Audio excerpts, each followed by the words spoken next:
माझा केतू माझा आहे, माझा राणा आणि माझाच राणा. मला प्लीज प्लीज कौल दे ना देवा. देवा यार, चिकट ना, चिकट चिकट चिकट ना, मला माझं केतू, माझं केतू. अरे यार, चिकट ना, चिकट ना, चिकट ना, माझं केतू. आई, माझी साधना सुरू आहे, मला डिस्टर्ब करू नकोस. देवा देवा ऐक ना प्लीज, माझा कौल देवा, मला काय चाललंय हे? आई, तू सारखी सारखी का मारतेस ग मला? मारू नाही तर काय करू? हे काय मूर्खपणा काय हा सगळा? आई, मी माझ्या देवाकडे कौल मागतीये, माझा केदू माझा होण्यासाठी. हो, कुठला देव आहे आणि हा?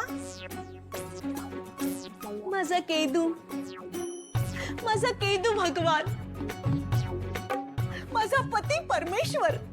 अगं मूर्ख मुली, तो अजून तुझा पती नाहीये. परमेश्वर खूप लांबची गोष्ट आहे. आई, पर मेरा प्यार ही मेरी पूजा है माँ. प्रेमाला मिळवण्यासाठी मी काही करू शकते. पाठ, पूजा, तपस्या, सगळं सगळं करू शकते माझ्या प्रेमाला मिळवण्यासाठी. आई, आणि त्यांनी काय होणार आहे? त्या केदारला साक्षात्कार होणार आहे का?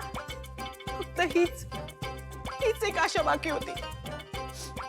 त्या तारिणी आणि केदारला बघितलं ना, इथे आल्यावर कसे गुलू गुलू गुलू गुलू करत होते. मुझे लगा ये क्या चल रहा है, ये देखने से पहले मैं अंधी क्यों नहीं हो गई माँ?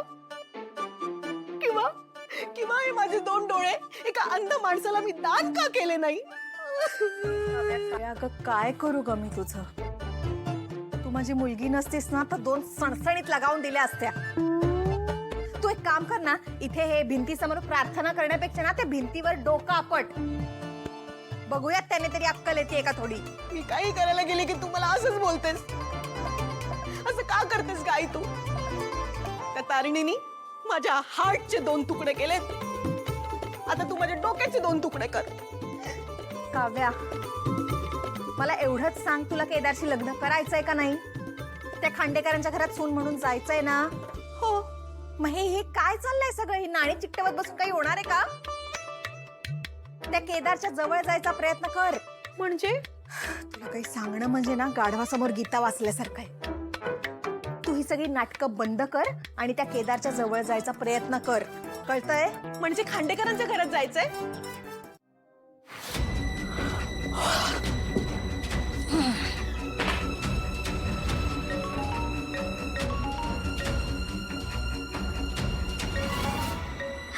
आत्तू. हाय अत्तू, कशी आहेस?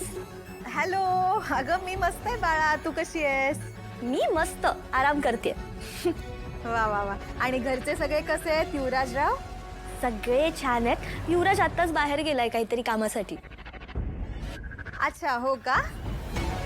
सांगा घरच्यांना सगळ्यांना आत्याने आठवण काढली म्हणून. हो हो सांगते. पण अत्तू, तुला कशी का आज आठवण झाली?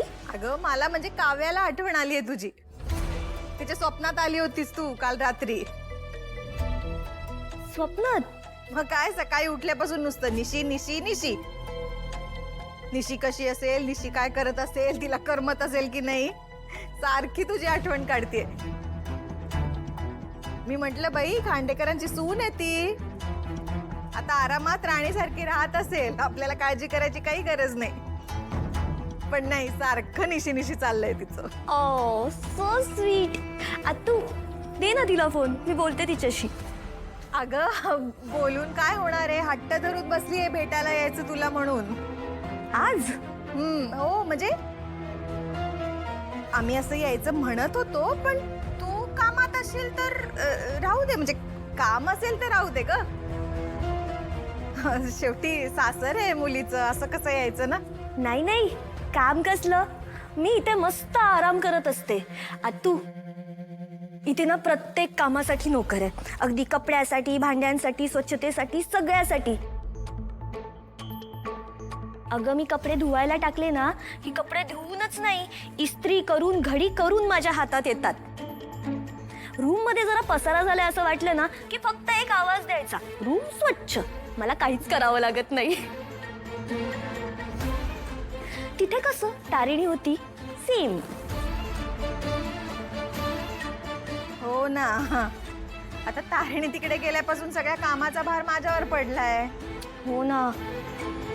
तिथे तिथून ती गेल्यामुळे तुला त्रास होतोय आणि इथे ती आल्यामुळे मला त्रास होतोय. आता तू खरं सांगू, हिला कधी या घरातनं बाहेर काढते ना असं मला झालंय. माझी पण तीच इच्छा आहे.